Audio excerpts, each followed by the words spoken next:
What if the one destined to be the world's greatest hero was born with all the power he ever dreamed of? What if that very power was the thing that broke him? Let's journey into an alternate reality, a darker timeline for Izuku Midoriya. In this world, from the moment his quirk manifested, it was clear Izuku was different.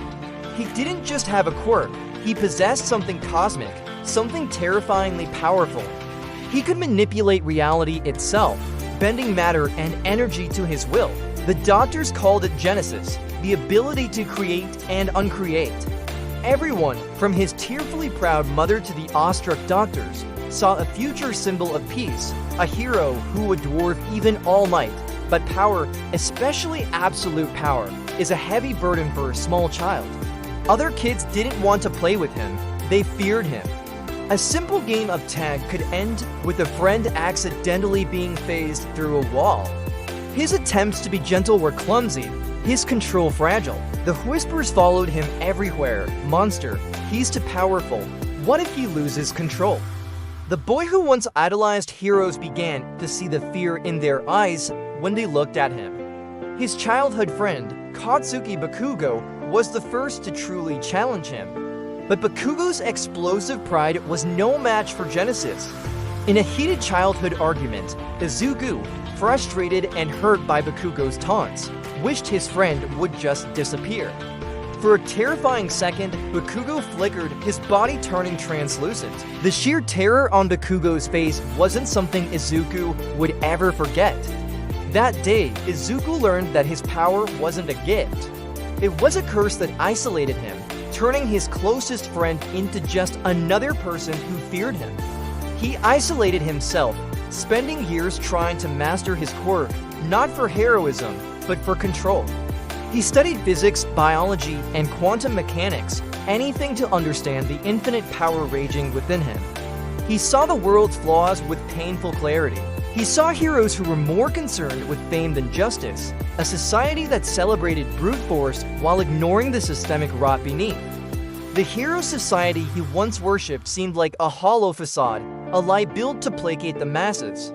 The final straw was the sludge villain incident. In this timeline, All Might never saw a worthy successor in Izuku, he only saw a potential threat. When the villain captured Bakugo, Izuku watched as the so-called pro-heroes stood by, useless. They were afraid to act, their quirks inadequate. All Might arrived, but even he hesitated, sizing up the situation, but Izuku didn't hesitate. With a flick of his wrist, he deconstructed the sludge, separating it molecule by molecule from Bakugo's body, leaving the villain as a harmless puddle on the ground. He saved the day, but he wasn't met with cheers. He was met with silence, with fear. The heroes looked at him not as a savior, but as a weapon that had just been fired. All Might approached, his smile gone, replaced by a grim, cautionary stare. "Young man," he said, "such power needs to be contained, contained." The word echoed in Izuku's mind. They didn't see a person. They saw a problem to be managed that day. Standing amidst the rubble, Izuku Midoriya died. He looked at the trembling heroes, the fearful crowd, and the one hero who wanted to chain him down, and he finally understood. This world didn't need a new hero, it needed to be broken and rebuilt from the ground up. It needed a new creator. He vanished. For years, there was no sign of the boy with the Genesis quirk. Then, a new figure emerged from the shadows. He called himself Zero, representing the point of origin and the end of all things. His philosophy was simple: the current world, with its flawed heroes and corrupt systems, was a failed experiment. It was time to press the reset button. His first major act was the dismantling of a massive villain organization, not by fighting them, but by erasing their headquarters from existence. One moment, a skyscraper stood, the next, an empty lot. He didn't kill. He unmade. It was clean, efficient, and utterly terrifying. He moved like a phantom, systematically taking apart the pillars of hero society. He exposed corrupt politicians, erased the fortunes of corporations that exploited the quirkless, and neutralized villains and heroes alike who he deemed unnecessary. The world panicked. Who was this being who could rewrite reality? Pro-heroes including Endeavor and Hawks tried to stop him. Their battles were epic but one-sided. How do you fight someone who can turn your fire into flowers, your feathers into lead? Zero never seemed to struggle. He moved with a calm, tragic grace. His eyes, once filled with hopeful light, now held the cold emptiness of space. His ultimate goal became clear. A high school, the cradle of heroes, the very symbol of the system he despised. The final confrontation was inevitable. The remaining heroes, the teachers, and the students of Class 1A, including a humbled and determined Bakugo, stood ready to defend their school, their future. The sky above you darkened as Zero descended. He wore a simple, dark suit, his face obscured by a mask resembling a fractured Zero. "I am not here to fight you," his voice echoed, calm and dispassionate. "I am here to offer you a new beginning. This world is flawed. Let me erase its mistakes.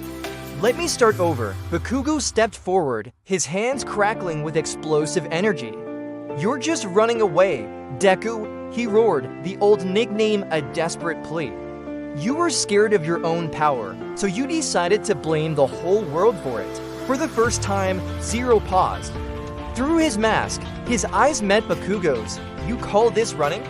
Zero asked, a hint of the old Izuku's pain seeping through. "I have looked into the heart of creation. Katsuki, I saw every possible timeline. In everyone where I became a hero, the world still crumbled under the weight of its own hypocrisy. The only path to true peace ... is to start from zero." The final battle began. It wasn't just a clash of quirks, it was a war of ideologies. Class 1A fought with everything they had, not just to defeat a villain, but to save their friend. Uraraka tried to reach the boy who once inspired her. Todoroki unleashed mountains of fire and ice, and Bakugo pushed his own power to its absolute limit, his explosions like dying stars against Zero's infinite void. Zero fought back, not with anger, but with a profound sadness. He deconstructed their attacks, turning roaring flames into harmless light and freezing ice into gentle snow. He was a god swatting at flies, but his heart ached with every move. He was erasing the last remnants of the world he once loved. In the end, as the school lay in ruins around them, only Bakugo was left standing, bruised and exhausted, facing the friend he had lost. "Is this what you wanted, Izuku?" he gasped, "to be all alone at the top?" Zero looked at his hand, watching as cosmic energy swirled around his fingertips. He could unmake it all, he could unmake himself. But looking at Bakugo, at the defiant, unbreakable spirit of the boy who was his first rival, his first friend ... he saw a flaw in his logic. Perhaps true strength wasn't the power to destroy, but the will to endure. What will he choose? A reset world of perfect, empty order, or a flawed, chaotic world where the potential for genuine heroism, however small, still exists. The tragedy is, no matter his choice, Izuku Midoriya, the hero, is already gone. All that remains is Zero, the lonely god of his own creation. What do you think he should do? Let us know your thoughts in the comments below. If you enjoyed this dark twist on a classic story, don't forget to like, subscribe, and hit that notification bell for more alternate anime universes. Thanks for watching, and we'll see you in the next one.